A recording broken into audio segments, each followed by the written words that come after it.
Kisah Nabi Yunus alaihissalam.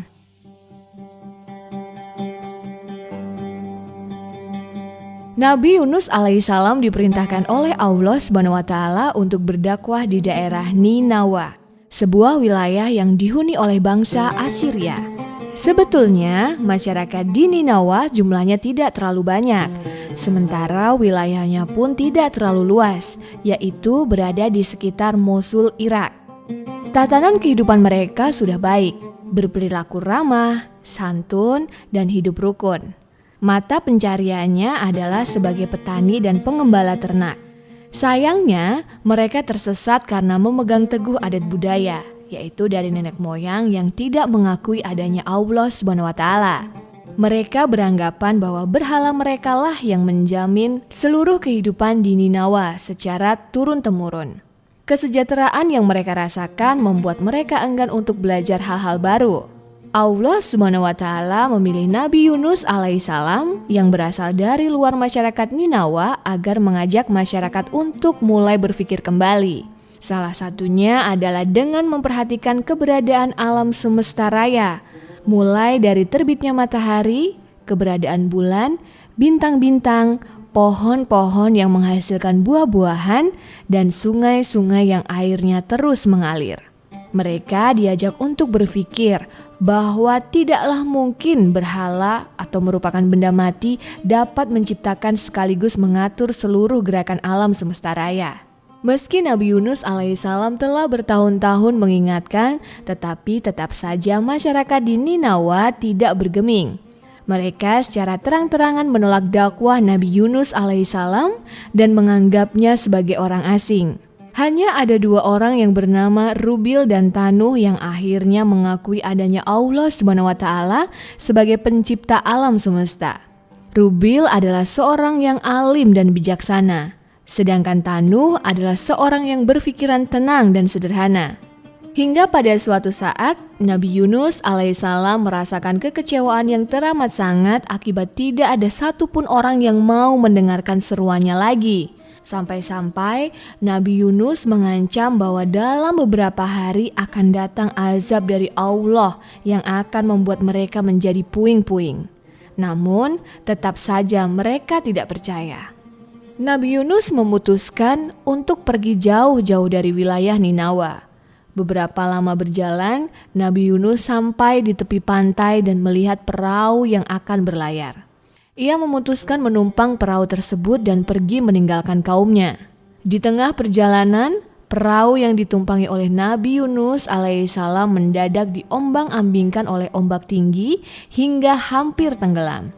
Para penumpang kapal menjadi was-was dan memutuskan untuk segera mengurangi beban muatan agar perahu tidak tenggelam. Caranya dengan mengadakan undian untuk menentukan siapakah penumpang yang akan dilemparkan ke laut sehingga beban perahu menjadi lebih ringan. Pada saat undian pertama, terpilihlah Nabi Yunus alaihissalam. Tetapi karena kebaikan Nabi Yunus alaihissalam, maka para penumpang merasa enggan melempar Nabi Yunus ke laut. Selanjutnya dilakukan undian kedua, dan ternyata tetap Nabi Yunus yang terpilih. Pada undian yang ketiga, lagi-lagi Nabi Yunus alaihissalam kembali terpilih. Tak bisa ditunda lagi, akhirnya para penumpang sepakat melemparkan Nabi Yunus alaihissalam ke lautan. Allah SWT telah menakdirkan Nabi Yunus lah yang akan terpilih dalam undian itu. Saat tubuh Nabi Yunus alaihissalam mulai terbawa oleh gelombang air laut yang tinggi, tiba-tiba datanglah seekor ikan yang sangat besar menelan hidup-hidup tubuh Nabi Yunus alaihissalam. Semua orang yang melihat kejadian ini berteriak-teriak ketakutan. Mereka menyaksikan peristiwa yang mengerikan ini telah menimpa Nabi Yunus alaihissalam yang mereka kenal. Dalam Al-Quran Surat Al-Anbiya ayat 87 disebutkan bahwa Nabi Yunus alaihissalam berdoa di dalam 3 kegelapan. Sebagian ulama, di antaranya Ibnu Mas'ud dan Ibnu Abbas mengatakan yang dimaksud dengan 3 kegelapan itu adalah gelapnya di dalam perut ikan, gelapnya di dalam lautan, dan gelapnya malam hari. Sedangkan riwayat lain dari Salim bin Abi Ja'ad mengatakan bahwa maksudnya adalah kegelapan dalam 2 ikan dan kegelapan lautan. Maksud kegelapan dua ikan ini adalah karena ikan yang menelan Nabi Yunus alaihissalam ditelan oleh ikan lainnya yang lebih besar lagi. Nabi Yunus alaihissalam yang meninggalkan kaumnya mendapatkan hukuman dari Allah SWT. Keadaan yang gelap dan sesak dalam perut ikan membuat Nabi Yunus bersedih hati. Nabi Yunus bertasbih, berdoa memohon ampun kepada Allah SWT karena telah meninggalkan kaumnya. Suara tasbihnya bahkan bisa didengar oleh para malaikat di arsy. Hingga malaikat bertanya-tanya, siapakah orang yang bertasbih seperti ini? Allah SWT menjelaskan bahwa suara itu adalah suara tasbih Nabi Yunus alaihissalam. Setelah beberapa waktu didiamkan dalam perut ikan, tubuh Nabi Yunus alaihissalam mulai lemah karena tidak makan dan minum, dan dia jatuh sakit. Kemudian Allah SWT mengampuni kesalahan Nabi Yunus alaihissalam. Atas perintah Allah, ikan besar memuntahkan Nabi Yunus alaihissalam ke sebuah daerah tandus yang tak berkarang. Atas izin Allah, tumbuhlah sejenis pohon labu di sekitar Nabi Yunus alaihissalam. Daun-daunnya melindungi dari terik sinar matahari, sedangkan buahnya bisa langsung dimakan oleh Nabi Yunus alaihissalam. Setelah kesehatannya pulih, Nabi Yunus diperintahkan untuk kembali berdakwah di Ninawa. Ternyata setelah kejadian kepergian Nabi Yunus alaihissalam, tanda-tanda azab muncul di Ninawa. Masyarakat takut dan panik karena apa yang dikatakan oleh Nabi Yunus alaihissalam ternyata benar. Allah mengurung mereka sehingga mereka tidak dapat melarikan diri dari Ninawa. Sementara itu, langit mulai gelap dan mengeluarkan asap serta gemuruh.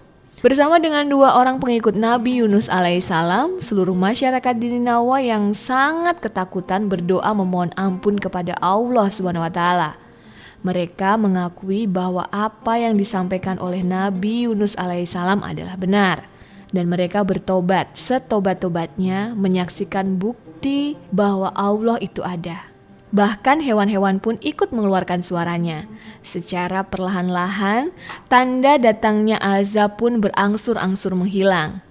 Setelah semua tenang, para penduduk Ninawa mencari-cari keberadaan Nabi Yunus alaihissalam. Pada saat mereka dapat bertemu dengan Nabi Yunus alaihissalam yang baru tiba dari wilayah Ninawa, mereka langsung menceritakan tentang tanda-tanda azab serta proses pertobatan mereka kepada Allah SWT.